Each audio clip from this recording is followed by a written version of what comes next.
అదే RTV app వార్తల్ని క్షణాల్లో చదివే అవకాశం ఉంటుంది. ఒక న్యూస్ పేపర్, ఒక టెలివిజన్ ఛానల్ మీ చేతుల్లో ఎప్పుడూ ఉంటాయి. నాకు తెలిసి మార్నింగ్ కల్లా బాబుల్ 2 అవుట్ అయిపోద్ది.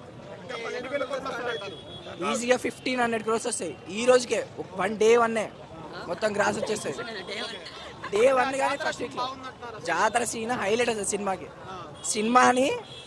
సినిమా అంటే మెయిన్ అల్లు అర్జునే.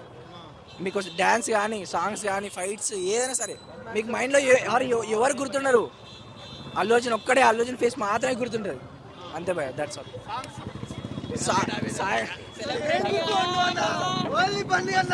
మీకు సినిమాలో వేరే ఎవరు కనిపించరు, బన్నీ ఒక్కడే కనిపిస్తారు అంతే. 100% ఇది బన్నీ సినిమా అంతే. కిసిక్ సాంగ్ అయినా ఏదైనా మీరు 100% బన్నీ మీరు చూసిన కాంచి అసలు ఎంత హైలో ఎక్స్పెక్ట్ చేయరు అసలు. బన్నీ నుంచి one of the best performance ఇది. ఆస్కర్ వచ్చేది పక్క. ఫుల్ మీల్స్ అసలు 2 రోజులు తినడు ఇక వాడు. 2 రోజులు తినడు. గబ్బర్ సింగ్ మూవీలో ఒకసారి చెప్తారు కదా హరీష్ శంకర్, పవన్ కళ్యాణ్ ఫ్యాన్స్ బుక్ థ్యాంక్స్ బయటకు వస్తారని. ఈ సినిమా చూసిన అల్లు అర్జున్ ఫ్యాన్స్ థియేటర్ నుంచి బుక్ థ్యాంక్స్ ఎంత బయటకు వస్తారు. ఫుల్ మీల్స్ తిని కక్కే టైం లాగా ఉంది ఆ సినిమా. అది క్రేజీ ఉంది సినిమా.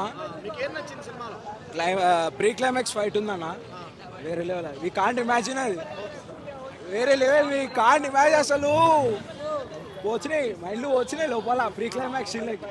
మనం అది ఆ జాతర ఫైట్ అది వేరే లెవెల్. అది ఆ ప్రీ క్లైమాక్స్ 3 hours బోర్ కొట్టదు కాదు. Last pre climax we can't imagine.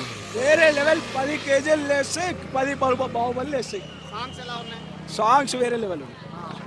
Kissik fight scenes పేరు పెట్టలేవు అన్న. ఇప్పటి వరకు ఉన్న సినిమాల ఫైట్ సీన్స్కి పేరు పెడితే మాత్రం వేరే లెవెల్ ఉంటుంది అన్న. ఫైట్ సీన్స్కి పేరు పెట్టలేవు. ఫహద్ ఫాజిల్ పార్ట్ 2లో మొత్తం ఫుల్ ఫ్లెడ్జ్ ఫహద్ ఫాజిల్ ఉంటుంది అన్న. ఫుల్ ఫ్లెడ్జ్ ఉంటుంది. రప్పా రప్ సినిమా ఉంది. రప్పా రప్ సినిమా. రప్పా రప్ అంతే. రప్పా రప్. వాళ్ళు ఇచ్చిన హైప్కి హార్ట్ అటాక్ వస్తుందేమో అనే ఫీలింగ్ వచ్చింది నాకైతే.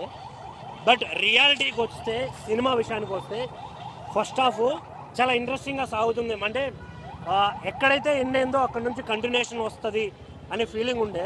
బట్ సినిమా చూసిన తర్వాత ఫస్ట్ హాఫ్ చాలా అక్కడక్కడ కొన్ని సీన్లు తప్ప మిగతా కొంచెం బోరింగ్ అనిపిస్తుంది ఫస్ట్ హాఫ్. దీంట్లో మెయిన్గా చెప్పాల్సింది స్క్రిప్ట్, ఆ డైలాగ్స్ చాలా అంటే చాలా బాగా అనిపిస్తాయి. నేనైతే త్రూ అవుట్ కొన్ని డైలాగ్స్ అయితే చాలా బాగా ఎంజాయ్ చేశాను. అల్లు అర్జున్ గారికి ఎంత హైప్ అయితే ఇవ్వాలో ప్రతి ఒక్క సీన్లో అంత హైప్ ఇచ్చారు. ఎక్కడా కానీ అల్లు అర్జున్ గారి విషయంలో ఎక్కడా కాంప్రమైజ్ అవ్వలేదు అనే ఫీలింగ్ వచ్చింది. సెకండ్, మాట్లాడుకోవాల్సింది రష్మిక గారి గురించి. నిజంగా ఆవిడ ఒక జాతర సీన్లో ఒక డైలాగ్ చెప్తారు, చాలా అంటే చాలా ఎక్స్ప్రెసివ్గా, నాకైతే చాలా బాగా నచ్చింది. నార్మల్గా ఆవిడ చెప్పే డైలాగ్స్లో కొంచెం తెలుగుతనం కనిపించదు. బట్ ఈ సినిమాలో ఆవిడ చెప్పిన డైలాగ్ అయితే ఎవడైనా విజిల్ వేయాల్సిందే అని అనిపించింది. ఇంకొక మెయిన్ పాయింట్, చాలామంది జాతర సీన్ అంటున్నారు. ఫ్యాన్స్ గుర్తుపెట్టుకోండి, జాతర సీన్ అమ్మందంగే సీన్ ఒకటి సినిమాలో ఉంది. నిజం చెప్తున్నా, జాతర సీన్ అసలు కనిపించదన్న. ఆ సీన్ తక్కువ టైం ఉన్నా కూడా ర్యాంపేజ్ అని చెప్పాలి. ఇప్పుడు ఓవరాల్గా సినిమా విషయానికి వస్తే నాకేమనిపించిందో, ఓవరాల్గా ఫస్ట్ హాఫ్ బోర్ అనిపిస్తుంది. సెకండ్ హాఫ్ కొన్ని సీన్లు చాలా ఎలివేటెడ్గా, చాలా హై, ఒక ఫ్యాన్కి హై ఇస్తుంది. బట్ ఒక ఆడియన్గా, ఒక రివ్యూవర్లా చూస్తే నా ఒపీనియన్ ఏంటంటే, మెయిన్గా నాకు అనిపించింది స్టోరీని చాలా లాక్కుండా వెళ్ళిపోయారు అనే ఫీలింగ్ వచ్చేసింది. ఎందుకు అంటే, ఒక ఎనిమిని క్రియేట్ చేశారు, ఆ ఎనిమిని చంపేశారు, ఇంకో ఎనిమి క్రియేట్ అవుతున్నాడు, ఆ ఎనిమితో ఫైట్ చేయడానికి ఇంకో సిరీస్. ఇది త్రూఅవుట్ ఇలా నడుచుకుంటూ పోతున్నట్టు అనే ఫీలింగ్ అనిపిస్తుంది. కానీ థియేటర్లో చూసే ఫ్యాన్స్కి మాత్రం నిజంగా సుకుమార్ గారు ఏదైతే చెప్పారో, ఫ్యాన్స్కి మాస్ జాతర అని, ఫ్యాన్స్ ఖచ్చితంగా మాస్ జాతరే. కానీ ఒక కామన్ ఆడియన్కి ఖచ్చితంగా ఓకే అంటే వాళ్ళు ఇచ్చిన హైప్ని రీచ్ అవ్వలేదు అనే ఫీలింగ్ అయితే డెఫినెట్గా వస్తుంది. ఎందుకు రన్ టైం కాదన్న, స్టోరీ వాళ్ళు తీసుకెళ్ళిన విధానంలో ఆ స్టోరీ కొంచెం అక్కడక్కడ ల్యాగ్ అనిపిస్తుంది. చాలా స్టోరీ వర్తే. ఎగ్జాక్ట్గా వాళ్ళు ఏమనుకున్నారంటే ఒక స్టోరీ అనుకున్నారు, సెకండ్ పార్ట్ థాట్ వచ్చింది, సో దాన్ని ఇంప్లిమెంట్ చేయడం వల్ల కొంచెం లెంతీ అయ్యింది అనే ఫీలింగ్ అనిపిస్తుంది తప్ప మళ్ళీ పార్ట్ 3 అవసరం లేదన్న. ఇక్కడ రివెంజ్ స్టోరీస్ అలా పెట్టుకుంటూ పోతే రివెంజ్లు క్రియేట్ అవుతూనే ఉంటాయి.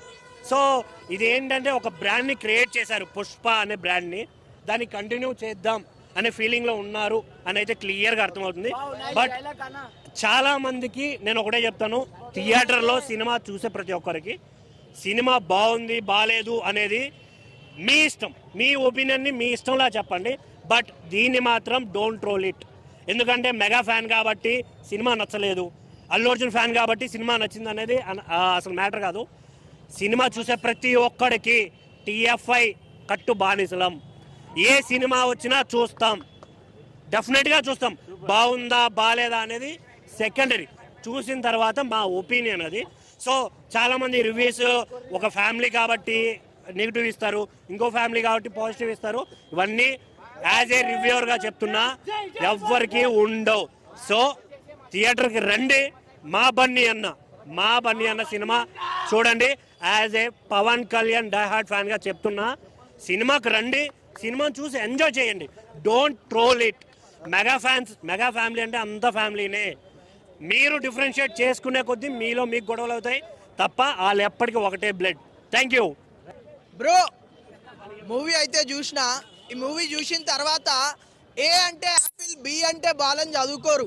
ఏ అంటే అల్లు అర్జున్, బి అంటే బన్నీ, బి అంటే Pushpa Raj. Bro basic nursery నుంచే సిలబస్ చేంజ్ అయిపోతుంది. ఏ అంటే అల్లు అర్జున్. మరిన్ని వీడియోస్ కోసం ఛానల్ ని సబ్స్క్రైబ్ చేయండి. లేటెస్ట్ అప్డేట్స్ కోసం వాట్సాప్ ఛానల్ ని ఫాలో అవ్వండి. ఆ లింక్ డిస్క్రిప్షన్ లో ఉంది.